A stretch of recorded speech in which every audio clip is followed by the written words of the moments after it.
किसी देहात में एक गडरिया रहता था। उसका नाम रामू था। वह बहुत गरीब था। उसके घर एक के बाद एक 3 लड़कियां पैदा हुईं, लेकिन रामू और उसकी पत्नी हमेशा एक पुत्र की कामना करते थे। इसलिए वे अपनी लड़कियों को अच्छे से नहीं देखते थे और उन्हें बोझ समझते थे।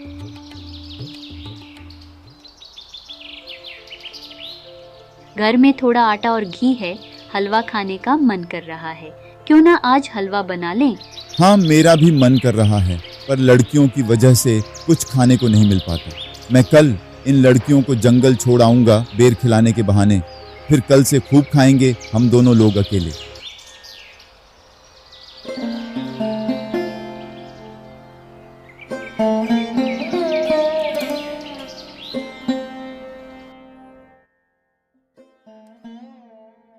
बच्चों, सब लोग तैयार हो जाओ। हम लोग आज बेर खाने चलेंगे। बेर पसंद है ना तुमको? और हाँ, सीमा बिटिया कहाँ है?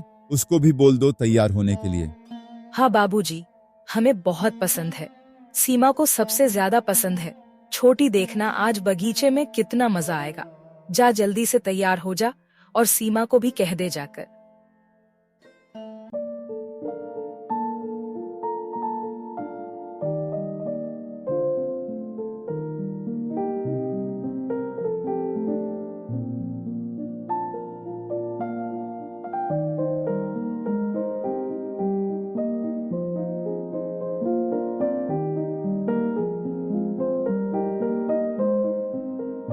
बाबूजी, ये वाला मकान किसका है?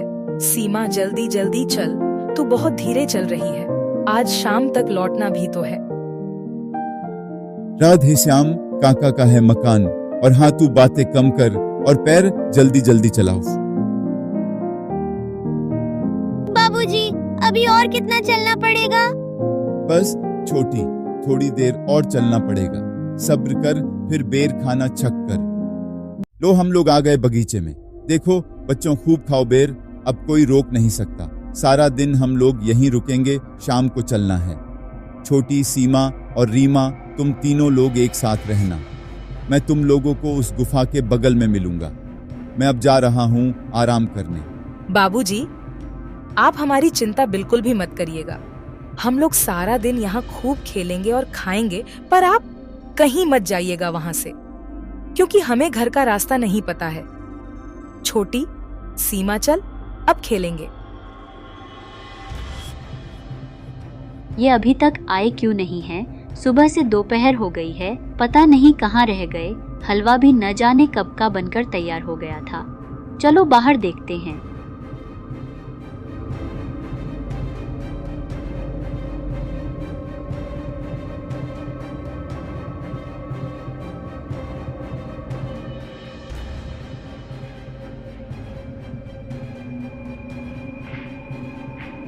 हाँ, ये जगह छिपने के लिए बेहतर रहेगी। यहीं छुप जाता हूँ, यहाँ से दिखेगा भी नहीं।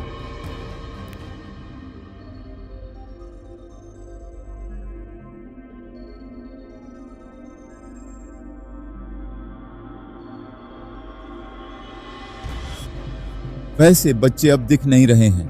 काफी देर भी तो हो गई है। अब निकलना सही रहेगा। घर पर हलवा भी अब तक बनकर तैयार हो गया होगा।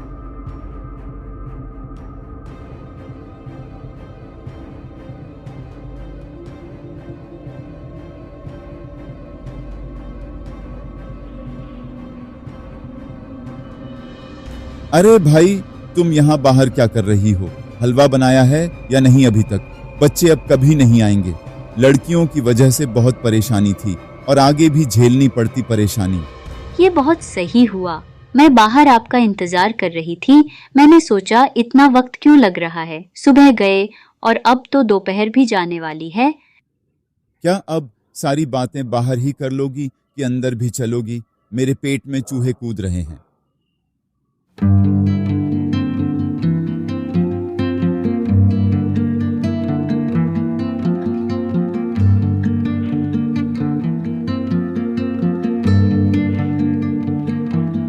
हलवा खाने में तो बहुत अच्छा लगा। अब उनकी शादी की चिंता भी खत्म हो गई है और अब तो राशन भी कम लगेगा, स्कूल की फीस भी नहीं लगेगी। इससे अच्छा होता कि कोई लड़का होता तो सही रहता।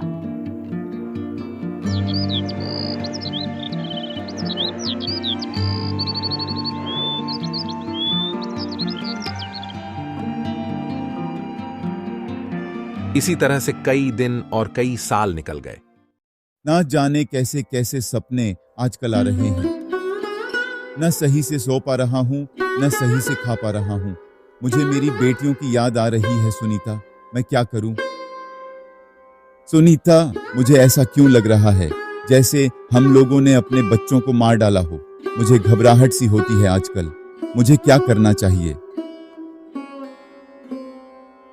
आप सही कह रहे हो, मैंने आपको कभी नहीं बताया, लेकिन मुझे भी बहुत घबराहट होती है। आप जल्दी जाओ और उन्हें ढूंढ कर ले आओ, वरना मैं मर जाऊंगी।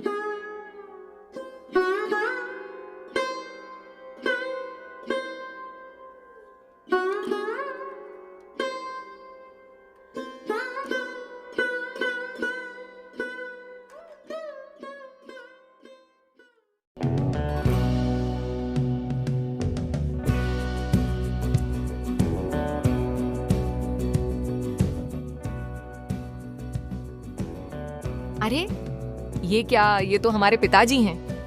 पर ये कहां से आज आ गए? ये तो हमें जंगल में अकेला छोड़कर भाग गए थे। चलो इनका पीछा करते हैं।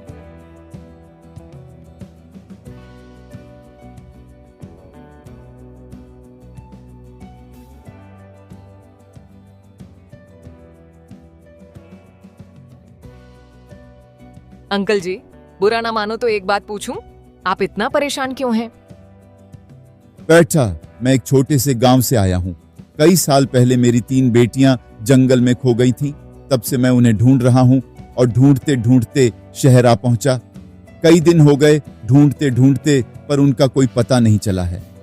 अंकल जी, आप बिल्कुल भी घबराए नहीं। अगर आपको सही लगे तो आप हमारे साथ हमारे घर चल सकते हैं। वहां आप आराम करिएगा। इसके बाद आप अपनी बेटियों को ढूंढने या फिर पुलिस थाने में रिपोर्ट लिखवा दीजिएगा।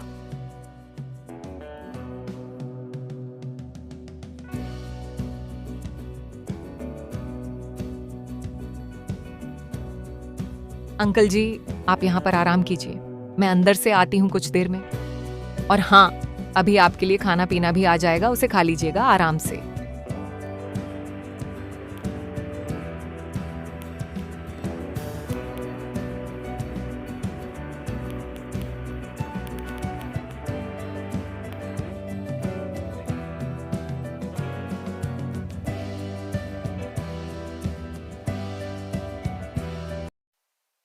अरे देवियों, आज मैं एक ऐसी खबर लेकर आई हूँ, सुनकर होश उड़ जाएंगे। ऐसी क्या खबर लेकर आई हो, जरा हमें भी तो बताओ। आज हमें हमारे बाबूजी रास्ते में मिले थे। क्या बाबूजी? ये कहाँ से मिल गए आज?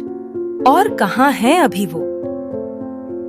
जैसा ही मैंने उन्हें देखा, मैंने उनका पीछा किया और फिर मौका देखकर मैंने उनसे पूछा, लेकिन मैंने अपने बारे में कुछ भी नहीं बताया है और ना ही वो हमें अभी तक जान पाए।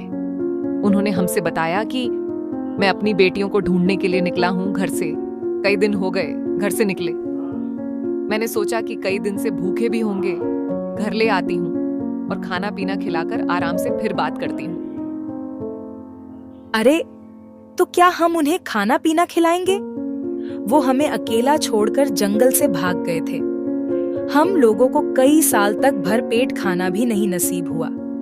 भला हो उन इंसानों का जिन्होंने हमसे शादी की और हमें सब कुछ मिल गया, और अब ये इतने सालों बाद हमें ढूंढने निकले हैं कि हम लोग मर गए या जिंदा हैं। हाँ, बिल्कुल देना चाहिए। आखिरकार वो हमारे पिताजी हैं। छोटी, तुम इतना क्यों सोचती हो? जरा पहले उनसे बात तो कर लो। देखिए जीजी, आप लोगों को जो सही लगे वो करो, लेकिन मैं नहीं जाऊंगी उनके पास। देख छोटी, ऐसा मत कर। आखिर वो हमारे पिताजी हैं। वो पहले से ही इतने परेशान हैं। हमें उनकी मदद करनी चाहिए। हाँ छोटी, रीमा सही कह रही है, हमें उनकी मदद करनी चाहिए। देख, जब हमें उनकी जरूरत थी उन्होंने हमें छोड़ दिया था। ये गलती उन्होंने की, और आज उन्हें हमारी जरूरत है, और अगर हमने उनकी मदद नहीं की तो फिर उनमें और हम में क्या फर्क रह जाएगा? जीजी, आप लोग जाइए, मैं नहीं जाऊंगी। चल सीमा, हम लोग चलते हैं। अंकल जी, आप कैसे हैं? खाना कैसा था? रात में नींद अच्छी आई? बेटा, खाना तो बहुत अच्छा था और नींद भी अच्छी आई। आपका बहुत बहुत धन्यवाद। वैसे एक बात पूछना भूल गया था, आपके पिताजी का क्या नाम है और आप लोग कहाँ की रहने वाली हैं? आप कैसे पहचानेंगे? आपने तो कभी हमें चाहा ही नहीं था। कल से लेकर आज तक आपने हमें इतनी बार देखा पर पहचान ही नहीं पाए।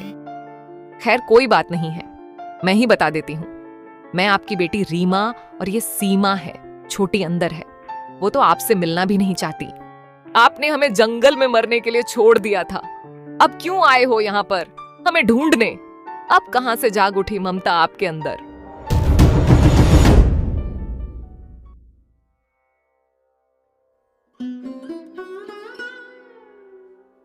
बेटी, मैंने तुम सबका बचपन छीन लिया, मुझे माफ कर दो। मेरी गलती की सजा मैं भुगत रहा हूं, बस तुम सब मुझे माफ कर दो, मैं चला जाऊंगा यहां से।